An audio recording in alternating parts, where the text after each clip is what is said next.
भगवान श्री हरि भगवान विष्णु जी ने कहा कि नारद आप रुद्राक्ष को धारण करें। त्रिवस्तु ताप त्रयहरम, आदि व्याधि उपाधि में से मुक्ति देने वाली त्रिवस्तु है, और इसमें कोई जाति ज्ञाति वर्ण भेद नहीं है। ऐसा कहीं भी नहीं कहा कि इस ज्ञाति को, इस जाति को, जाति ज्ञान से शिव परंपरा पर है। भगवान शिव की परंपरा कोई जाति ज्ञाति वर्ण भेद के साथ नहीं है। इसमें कहा शिव महापुराण ग्रंथ में, किसी भी शैव शक्त वैष्णव सदा रुद्राक्ष धारण करना चाहिए। ये भगवान व्यास की आज्ञा है। कोई परम वैष्णव हो तो उसको भी रुद्राक्ष पहनना चाहिए। कोई परम देवी भक्त हो, शक्ति उपासक हो, उनको भी रुद्राक्ष पहनना चाहिए। और कोई परम शिव भक्त हो उसको तो पहनना ही चाहिए। इसलिए तीनों के लिए कहा है। ऐसा कहीं भी नहीं कहा सिर्फ शिव भक्तों के लिए है, सबके लिए शिव है। लेकिन इतनी विचारधारों ने संकुचितता बना दी।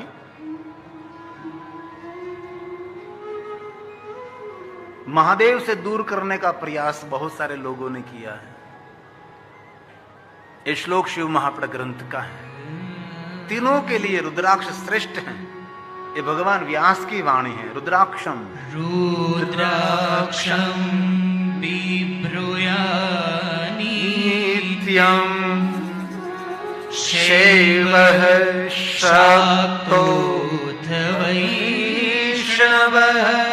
शिव भक्त हो, शक्ति भक्त हो कि विष्णु भक्त हो, सबके लिए रुद्राक्ष मान्य है, सबके लिए रुद्राक्ष श्रेष्ठ है। और एक बात कहूं, जिनके अंग पर तीन वस्तु रहती है ना, उसको नित्य प्रयाग तीर्थ की यात्रा का फल मिलता है। शिवपुराण ग्रंथ में स्पष्ट कह दिया, वो प्रयाग तीर्थ तुल्य त्रिवेणी सदृशम। त्रिवेणी किनको आप कहते हैं? जहां गंगा जी, जहां यमुना जी और जहां मां सरस्वती रहते, उसको तो त्रिवेणी कहते हैं ना। धर्म क्षेत्रे महाक्षेत्रे गंगा कालिंदी संगमे प्रयागे परम पुण्य परम लोकस्य वर्तमने। शिव नाम क्या है? शिव नाम साक्षात गंगा का स्वरूप है। विभूति क्या है? विभूति यमुना है। रुद्राक्ष विधि नाम प्रोक्ता, जीवन के सभी पापों में से मुक्त करने वाले ये त्रिवस्तु है। और ये कोई काल्पनिक बात नहीं है, ये कोई बनी बनाई बात नहीं है। ये सभी श्लोक शिव महापुराण ग्रंथ के हैं। स्वयं भगवान महर्षि व्यास ने कहा कि जिनके मुख में शिव नाम रहता है, उसके मुख के दर्शन से गंगा स्नान का फल मिलता है। जिनके भाल में भस्म का त्रिपुंड है, उसके दर्शन करने से यमुना स्नान का फल मिलता है, यमुना पान का फल मिलता है। जिनके कंठ में रुद्राक्ष रहता है, ऐसे मनुष्य के दर्शन करने से मां सरस्वती स्नान का फल मिलता है।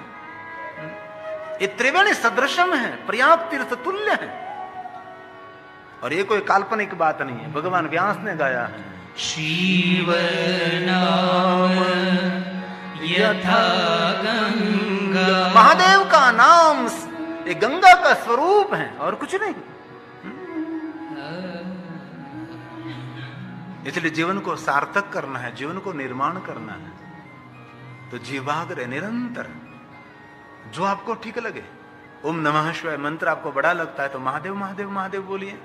महादेव महादेव थोड़ा बड़ा लगता है, शिव शिव शिव शिव करिए, जो आपको योग्य लगे। लेकिन शिव का नाम साक्षात गंगा है। शिव नाम यथा गंगा विभूति यमुना मता रुद्राक्षं वीरेणा प्रोक्ता सर्व पाप विनाशिनी सर्व पाप विनाशिनी।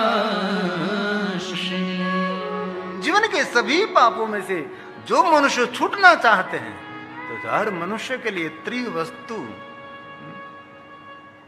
आदि व्याधि उपाधि में से मुक्ति देने वाले हैं। इसलिए कोई भी स्त्री, कोई भी पुरुष, कोई भी जाति, कोई भी ज्ञाति, कोई भी वर्ण का कोई भी मनुष्य 24 घंटे रुद्राक्ष पहन सकता है, 24 घंटे शिव का स्मरण कर सकता है, कोई भी अवस्था में भस्म का त्रिपुंड कर सकता है। कोई भी देवताओं की कथा आप देखो, सभी देवता रुद्राक्ष को धारण करते हैं, सभी ऋषि मुनि रुद्राक्ष को धारण करते हैं। और भगवान राम जी रुद्राक्ष को धारण करते हैं, द्वारकाधीश भगवान कृष्ण जी रुद्राक्ष धारण करते हैं। अरे स्वयं यमराजा ने तो महादेव के बारे में कितना गाया है।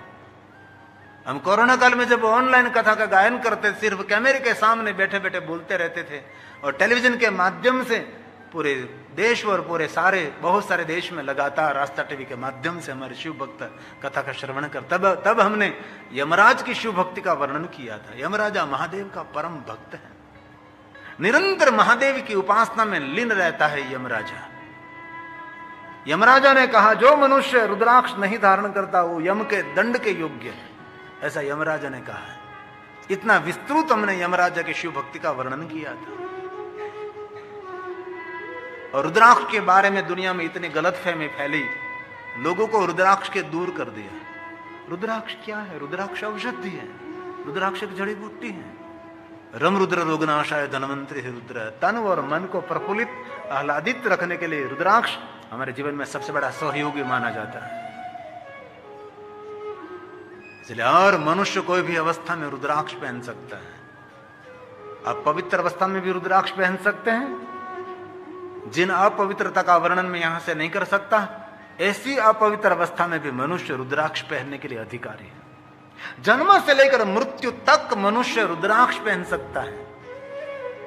और वहां तक कह दिया, किसी की मृत्यु हुई और उसने रुद्राक्ष की माला पहनी है, तो रुद्राक्ष की माला उनके अंग पर से कभी लेनी नहीं चाहिए। रुद्राक्ष की माला के साथ उनको अग्नि संस्कार दिया जाएगा। रुद्राक्ष की माला के साथ उसको समाधि दी जाती है।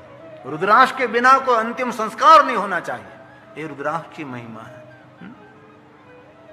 कोई भी दादा की मृत्यु होगी, कोई भी दादी की मृत्यु हुई और उसके कंठ में रुद्राक्ष की माला है, तो बाकी सब कुछ निकाल लेना चाहिए, उसको तो कहना नहीं पड़ता मुझे, लेकिन रुद्राक्ष की माला नहीं निकालनी चाहिए। लेकिन इनमें भी दूसरा प्रश्न, ये रुद्राक्ष की माला दादी की सोने में बनाई है तो धीरे से निकाल लेनी चाहिए। ऐसे सोने में बनाई नहीं है तो ठीक है, कोई बात नहीं। मेरा कहने का अर्थ यह है कि मनुष्य जन्म से लेकर मृत्यु तक रुद्राक्ष पहन सकता है, लेकिन शर्त एक है, रुद्राक्ष नाभि से ऊपर के शरीर पहन सकते हैं। रुद्राक्ष कभी कटी भाग से नीचे के भाग में कभी रुद्राक्ष नहीं पहन सकते आप। और मनुष्य के लिए मंगलकारी कल्याणकारी रुद्राक्ष है। ऐसा कहीं नहीं कहा कि महादेव के भक्तों को ही रुद्राक्ष पहनना चाहिए। हर मनुष्य के लिए ब्राह्मण क्षत्रिय वैश्य शूद्र प्रतिलोमज अधिकारोस्ति सर्वेशा, सबको संपूर्ण अधिकार रुद्राक्ष पहनने के लिए। और याद रखना, अब रुद्राक्ष पहनने के बाद आपकी मानसिकता धीरे धीरे बदलने लगेगी। रुद्राक्ष पहने की तुरंत कभी मानसिकता नहीं बदलती, थोड़ा समय लगता है। कोई रोग है तो कोई डॉक्टर टैबलेट दवा देते थे, ये 8 दिन कोर्स करना पड़ेगा, बाद में आपको थोड़ा सा फर्क रहेगा। આપણું તો કેવું, પહેરું નથી ને ફળ મળ્યું નથી, એટલા બધા ઉતાવળા, દીવો કરીએ તરત કામ થવું જોઈએ। ऐसा नहीं होता, धीरे धीरे मानसिकता बदलती है हमारी। इसलिए हर मनुष्य के लिए रुद्राक्ष बहुत कल्याणकारी है। रुद्राक्ष पहनना चाहिए। रुद्राक्ष के बारे में जितना कहे जितना बोले इतना कम रहता है। भले रुद्राक्ष की पूरी माला आप न पहन सको, लेकिन कम से कम एक रुद्राक्ष कंठ में होना चाहिए। आपका सोना का चैन हो उसके साथ पहनो, मंगलसूत्र के साथ रुद्राक्ष पहनो। आजकल तो देखो कितने सारे आभूषण रुद्राक्ष के मिल रहे हैं बहनों के लिए। वीटी में रुद्राक्ष, बूटी में रुद्राक्ष, सोने के हार में रुद्राक्ष, क्या क्या रुद्राक्ष, मंगलसूत्र में रुद्राक्ष, हेयरपिन अकल वगर नु बक्कल एमा रुद्राक्ष, रुद्राक्ष रुद्राक्ष रुद्राक्ष रुद्राक्ष, सारे आभूषण में रुद्राक्ष आज मिल रहे हैं।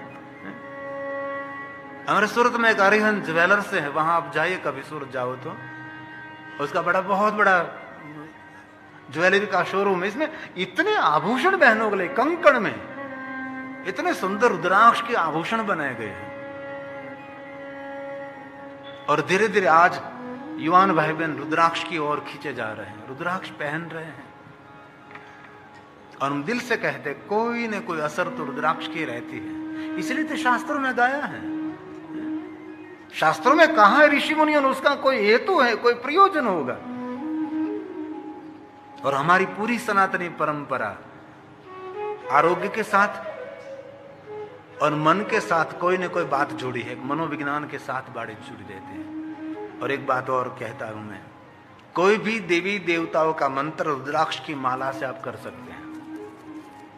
कई लोग इतना इतना झूठ बोलते हैं समाज में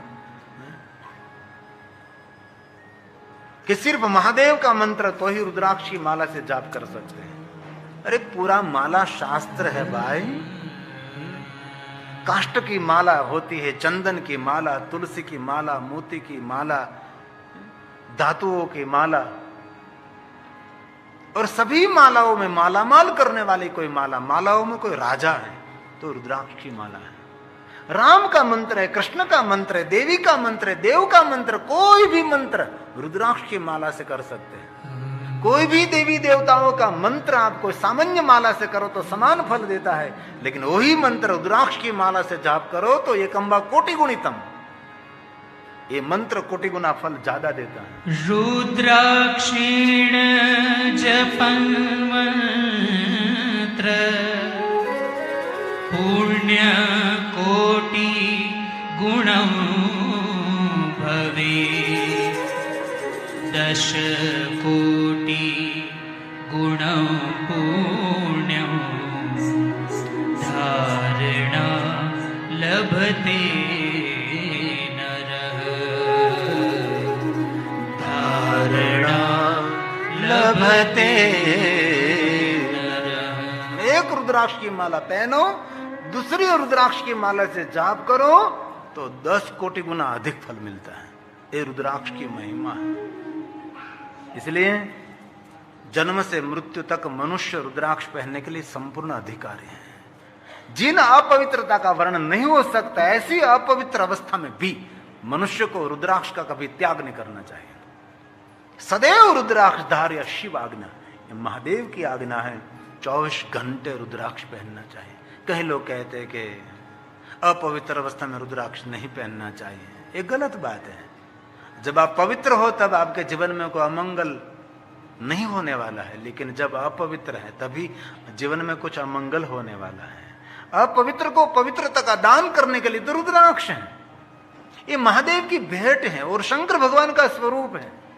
शिवपुराण में तो रुद्राक्ष के बारे में इतना विस्तृत गाया है, लेकिन मैं तो कम शब्दों में बताने का प्रयास करता हूं। एक मुख से लेकर 14 मुख के रुद्राक्ष की महिमा शिव महापुराण में ग्रंथ में और देवी पुराण में 21 मुखों तक है। પછી 108 ને પછી रुद्राक्ष पर शिवलिंग હોય ને रुद्राक्ष पर नाग देवता હોય, ये બધું भ्रम છે, બધું तद्दन झूठी बात છે। ऐसा कभी हो ही नहीं सकता। ये बनी बनाई रुद्राक्ष के काष्ठ पर ऐसा कोतरणी कार्य करके शिल्प करके आपको दिया जाता है। रुद्राक्ष एक वास्तविकता होती, इसमें ऐसा कुछ भी नहीं होता। लेकिन लोग बड़े बड़े दाम देकर ऐसे रुद्राक्ष को खरीदते हैं, ऐसा कभी कुदरत नहीं होता। रुद्राक्ष एक फल का बीज है। रुद्र के असुरों में से ये वृक्ष का प्रकट हुआ है। ऐसी भिन्न भिन्न शास्त्रों में कथा है कि शंकर जी के आंसुओं में से प्रकट हुए ये वृक्ष का फल और फल का बीज, उनको हम रुद्राक्ष कहते हैं। लेकिन रुद्राक्ष कोई विज्ञान मनोविज्ञान के साथ जुड़ा हुआ है और आजकल पढ़े लिखे लोग रुद्राक्ष पहनते हैं। रुद्राक्ष पहनने से बहुत कुछ मानसिकता में फर्क होता है, लेकिन रुद्राक्ष मांसाहारी व्यक्ति को नहीं पहनना चाहिए। रुद्राक्ष मदिरापान करने वालों को नहीं पहनना चाहिए। रुद्राक्ष पहनने के बाद आहार की पवित्रता बहुत आवश्यक मानी जाती है। जहां तक आहार की पवित्रता नहीं है और रुद्राक्ष आप पहन रहे हैं तो रुद्राक्ष का आपके लिए कोई काम का नहीं है। अरे सामान्य कोई डॉक्टर कोई दवा देता है तो कहता है कि इतनी इतनी वस्तु का नहीं खाना, वह त्याग कर दीजिए, बाद में आप आरोग्य आपको मिलेगा। कोई वैद्य दवा देता है तो बहुत सारी लिस्ट बना देते हैं कि इतनी वस्तु का आप त्याग करो या नहीं खाएंगे आप, तो ये दवा आपके लिए योग्य रहेगी। तो रुद्राक्ष पहनकर आहार विहार में, वाणी विचार में बहुत संयम रखना चाहिए। तो रुद्राक्ष हमारे लिए औषधि है, रुद्राक्ष हमारे लिए जड़ी बूटी है। रुद्राक्ष मानव मात्र के लिए महादेव का आशीर्वाद है। इसलिए बच्चे से लेकर बुढ़े तक और मृत्यु तक मनुष्य रुद्राक्ष पहनने के लिए अधिकार है। इसलिए भगवान विष्णु जी ने नारद जी को कहा कि नारद रुद्राक्ष को धारण करें, नारद पंचाक्षर मंत्र का जाप करें, नारद बाल में भस्म का त्रिपुंड करें। भगवान शिव जी भस्म का स्वीकार करते हैं। महादेव को भस्म प्रिय है। क्यों प्रिय है? जगत को सावधान करने के लिए, जगत को एक संदेश देने के लिए, ये मनुष्य आपका चित्त, आपका मन भगवान शिव को समर्पित करें, आपका मन परमात्मा को समर्पित करें। बाकी सब कुछ जगत में नाशवंत है। और ये तो सत्य है। दुनिया तो नाशवंत हो ना हो पता नहीं, लेकिन आज ने तो कल मनुष्य तो नाशवंत है ही। कितने साल वो 50, 60, 70, 80, 90, 99, बाकी तो सबको जाना तो है। ये तो सत्य है, कोई नई बात तो है नहीं। लेकिन बहुत सारे मनुष्य धरती पर आते हैं तो कुछ श्रेष्ठ कार्य करके जाते हैं, लोग उनको याद करते हैं। हमने परसों देखा हनुमान चालीसा का पाठ हो रहा था, पुरुषोत्तम भाई गा रहे थे, शांति भाई सब, तब जो श्रद्धांजलि का कार्यक्रम था इसमें कितनी सुंदर सुंदर बातें हो रही थी। बहुत लोग धरती पर आते हैं, बहुत कुछ शुभ कार्य करके जाते हैं, लोग उनको याद करते रहते हैं। हेलो भक्तों, राधे राधे, हर हर महादेव। भक्तों, तो आपने इस वीडियो के माध्यम से, इस कथा के माध्यम से सुना होगा कि जो व्यक्ति बचपन से रुद्राक्ष धारण करते हैं उनके मानसिक शक्ति अधिक होती है एवं बुद्धि का विकास भी होता है और मन में एकाग्रता होती है। कहते हैं कि जो रुद्राक्ष धारण करता है वो आंतरिक शक्ति से बहुत शक्तिशाली होता है और उसको किसी भी प्रकार के कोई कष्ट नहीं होता है लेकिन उसका अनुभव कम होता है। तो भक्तों, कैसी लगी आपको ये कथा कमेंट में ज़रूर बताएं और ऐसी कथाएं सुनने के लिए हमारे चैनल डिस्कवरी ऑफ धर्मा से जुड़े रहिए और ऐसी ही वीडियो देखने के लिए हमारे चैनल को सब्सक्राइब ज़रूर कीजिएगा। धन्यवाद। राधे राधे, हर हर महादेव।